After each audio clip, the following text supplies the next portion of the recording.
तो भैया राधे राधे सबन को, कैसे हो आप सब? उम्मीद करते हैं बहुत बढ़िया होंगे। आज बिल्ला फिर कहीं जाना और जावे के लिए मैं कर रही कपड़ा डिसाइड, लेकिन सबसे बड़ी प्रॉब्लम मेरे साथ यही आती है, मुझे पता चले कि मुझे कहीं जाना है तो सबसे बड़ी कपड़ा की प्रॉब्लम आती है। सबड़े कपड़ा मैंने पलट के डाल दिया, लेकिन मेरी समझ में कपड़ा एक को नहीं आ भाई। इधर मेरी खुशबू को बार बार मम्मी समझा रही है जावे के लिए, लेकिन जाके समझ में कछु नहीं आ रही। जाके लिए बहुत मना रही है कि चलिए, लेकिन जाने के लिए तैयारी नहीं। भैया ये तो तैयार दर है नहीं, हम लोग तैयार रहने लग जाते हैं।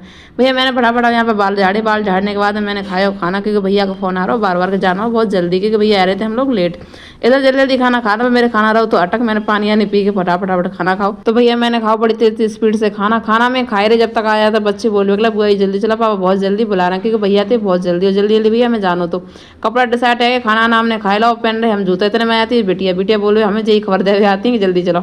अब भाई मैंने जूता उता निकाले, मैं कर डिसाइड कौन से पहन के जाऊँ कौन से नहीं पहन के जाऊँ, मेरे समझ में नहीं आ रही कौन से पहन के जाऊँ। मैंने ब्लैक वाले जूता पहने, जूता ये पसंद नहीं आए, फिर दूसरे पहने वो पसंद नहीं आए। अब सोची कौन से पहन के जाए, फिर हमने सोची ब्लैक वाले जूता हम पहन ले रहे।